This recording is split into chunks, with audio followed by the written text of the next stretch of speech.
You're listening to Daily Prayer Stories, cinematic journeys of faith, where everyday struggles meet eternal hope.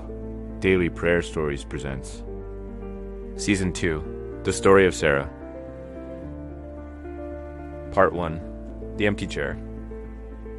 A house too quiet. A chair left vacant, a heart asking if God still sees.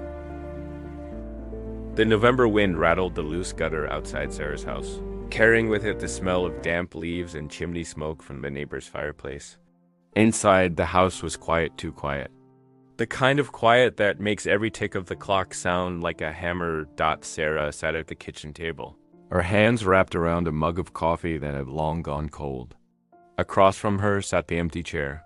Not long ago, that chair had belonged to David, her husband, her best friend, the man whose laughter could still echo in her ears if she let her mind wander. Now the chair stayed empty, and the silence of it cut deeper than any words, just 6 weeks earlier. She had sat in a hospital room, holding David's hand as machines beeped and nurses moved quietly in and out. The cancer had taken him faster than anyone had expected. There had been prayers, so many prayers, spoken by friends, whispered by family, shouted by Sarah in the middle of the night. She had begged God for a miracle, but the miracle hadn't come. She could still remember the sound of the heart monitor going flat, the way her knees buckled, the way the doctor's voice faded behind the roar in her ears. And now, every morning, she woke to the same brutal truth. David was gone. The bills still came. Mortgage, utilities, medical debt. Her friends still checked in, but less and less. The fridge was half empty, and the bed beside her each night stayed cold. She lifted the mug to her lips, though the coffee was bitter. A Bible sat closed on the table. She stared at it, anger pressing against her chest. Once, it had been her source of comfort, but now it felt like a book of promises that hadn't come true. God, she whispered, her voice cracking. I prayed. I begged. I believed. And you still let him die. Where are you now? Her words hung in the air. Only the clock answered with its steady tick. She lowered her head into her hands. Tears pooled onto the table. Her chest shook as sobs forced their way out. It was the kind of grief that stole her breath, left her weak, made her wonder if she would survive it at all. And then, faint, like a memory she hadn't invited, a verse surfaced. The Lord is nigh unto them that are of a broken heart, and saveth such as be of a contrite spirit. Psalm chapter 34, verse 18. King James Version. Sarah lifted her head, surprised at her own thoughts. The verse had been recited at David's funeral by the pastor. She hadn't wanted to hear it then. But tonight, alone in the kitchen, the words pressed through her anger. The Lord is close to the brokenhearted. She repeated softly, then why don't I feel you here? The empty chair didn't answer. The shadows didn't shift. But for just a second, the crushing weight of grief loosened, barely. Like the first crack in a storm cloud. Sarah wiped her face with the back of her hand. She pushed the Bible closer, but didn't open it. Not yet. Maybe tomorrow. The house was still quiet. The chair was still empty. But for the first time in weeks, Sarah whispered into the silence, not words of accusation, but a plea, don't leave me here alone. Part 2, when the silence speaks. Sometimes the loudest sound in grief is not what's said, but what's missing. The morning sun slipped through the blinds, thin and pale, casting stripes across the living room floor. Sarah sat on the couch with a blanket wrapped around her shoulders, clutching a mug of coffee she didn't plan on finishing. The house was still. The furnace kicked on with a low hum, then clicked off again, leaving behind an emptiness that seemed to echo louder than the sound itself. Her eyes drifted to the recliner in the corner, the one David had claimed as his own years ago. She could picture him there, remote in hand, laughing at some old sitcom rerun, or closing his eyes for a nap after church on Sundays. The chair had grooves where his arms had rested, a faint coffee stain from when Daniel, their nephew, had knocked over a cup during a visit. Every mark, every crease, carried a memory. And every memory reminded her that he wasn't there anymore. She pulled the blanket tighter, rocking slightly without realizing it. "Why, God?" she whispered. "Why him? Why now?" Her phone buzzed on the end table. A text from a friend. "Thinking of you today. Call me if you need anything." Sarah stared at the message. She didn't know what to say back. The words felt heavy, like they demanded a response she didn't have the strength to give. She set the phone face down and let it slide across the table. The doorbell rang mid-morning. It was her neighbor, Mrs. Thompson, holding a casserole dish. "I thought you might not feel like cooking tonight," she said, voice soft, eyes full of pity. Sarah thanked her, forced a small smile, and promised to return the dish later. When the door closed, she leaned against it and sighed. Gestures of kindness were supposed to help. And they did. But they also reminded her of the reason people kept bringing food, because David wasn't there to eat with her anymore. By afternoon, the house felt suffocating. She wandered into the bedroom, opened the closet, and just stood there staring at his shirts. They still smelled faintly of his cologne.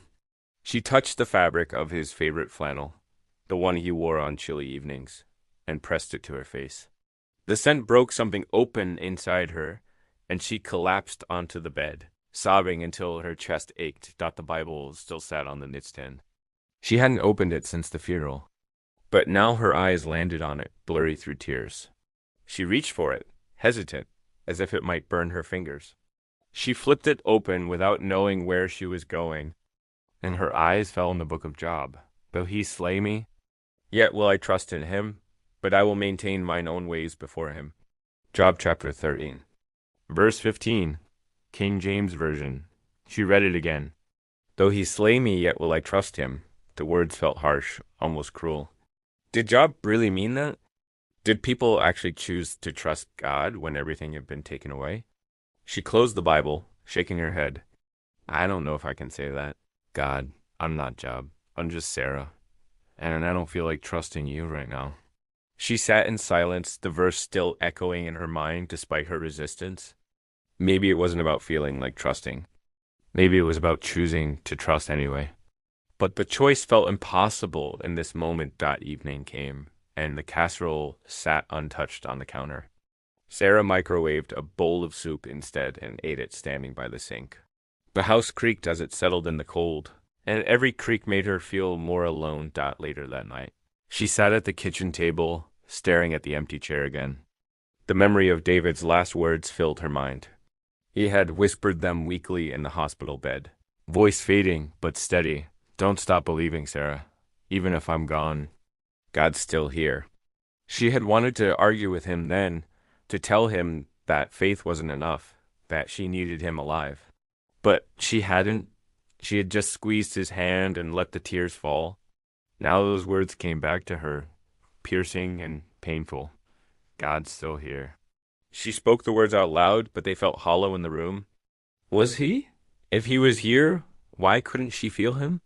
Why had her prayers for healing gone unanswered? She pushed the Bible away, frustrated. The clock ticked on the wall, loud in the silence. She buried her face in her arms on the table and whispered, "If you're really here, prove it. Show me. Because right now, I feel nothing." And in that moment, she didn't get a lightning bolt from heaven.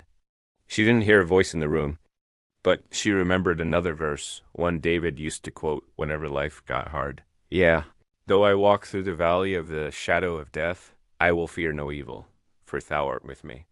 The rod and thy staff, they comfort me." Psalm chapter 23, verse 4, King James Version. The valley. That's where she was. And it was dark.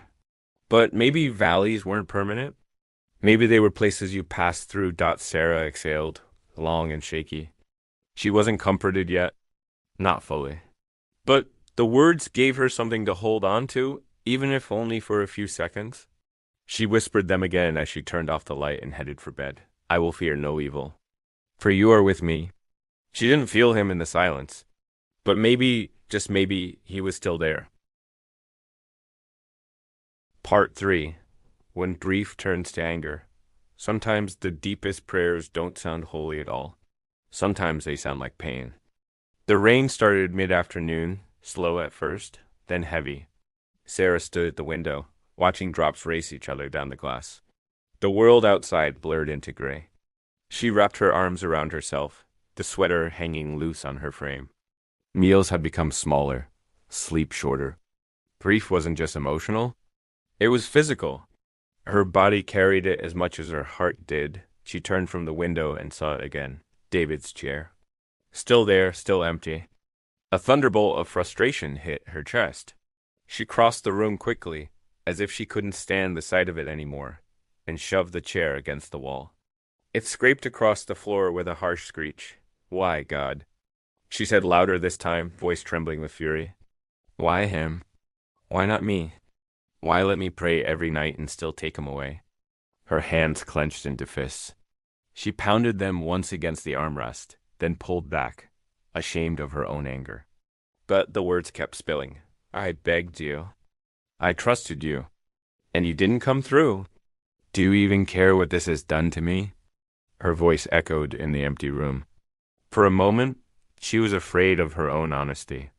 She sank to the floor beside the chair, tears pouring, chest heaving. The sobs came in waves, grief and anger tangled together in the same storm. When her breathing slowed, she noticed the Bible lying nearby. It had fallen when she shoved the chair. The pages were open, bent slightly at the spine. Her eyes landed on the words as if they were waiting for her. "How long wilt thou forget me, O Lord? Forever? How long wilt thou hide thy face from me? How long shall I take counsel in my soul, having sorrow in my heart daily? How long shall mine enemy be exalted over me? Consider and hear me, O Lord my God. Lighten mine eyes, lest I sleep the sleep of death." Psalm chapter 13, verses 1 to 3, King James Version. Sarah stared at the words, stunned. David used to say the Psalms gave permission to be honest with God. She had always thought prayer meant careful words, measured and respectful. But here was David, another David, not her husband, that the king crying out with raw questions. "How long, Lord? Have you forgotten me?" The anger inside her shifted slightly. Maybe she wasn't sinning by shouting at God. Maybe she was praying, even if it didn't sound like the prayers she had learned as a child. She picked up the Bible with shaking hands. Her voice cracked as she read the words out loud, almost shouting through her tears. "How long, Lord? How long will you hide from me?" Her voice filled the room. And for the first time in weeks, she didn't feel like her pain was bouncing off the ceiling. She felt heard, not answered, not comforted. But heard. Sarah leaned against the chair, exhausted, Bible still open in her lap. She whispered, "If David could cry out like this and you still called him a man after your heart, then maybe there's room for me too. Maybe you're not afraid of my anger." The rain outside softened to a drizzle. The quiet in the house was the same, but Sarah's heart felt different. Still shattered, still raw, but not silenced. That evening, Emily, her younger sister, came by with groceries. She put a bag on the counter and looked around the living room. The chair against the wall. Sarah's swollen eyes. The Bible on her lap. "You've had a day," Emily said gently. Sarah laughed through her tears, shaking her head. "That's one way to put it." Emily didn't press. She just sat beside her, silent support in flesh and blood. After a few minutes, Sarah whispered, "I yelled at God today." Emily nodded slowly. "That's okay. He can handle it." Sarah looked at her sister, surprised. Emily added softly, "I've yelled at him too. And you know what? He never left me." The words sank deep like a seed in dry soil. That night, as Sarah lay in bed, the verse from Psalm 13 replayed in her mind. "How long, Lord? Will you forget me forever?" But the verse didn't feel like accusation anymore. It felt like invitation. An invitation to keep praying, even when the prayers were messy, angry. Broken. She whispered into the dark, "Don't leave me, God. Please, don't leave me." This was part 3 of Sarah's story. But Wednesday, the house will feel emptier than ever, and faith will feel almost impossible to hold. In the middle of that emptiness, Sarah will discover that God meets us in the ordinary places, even when the extraordinary feels lost forever.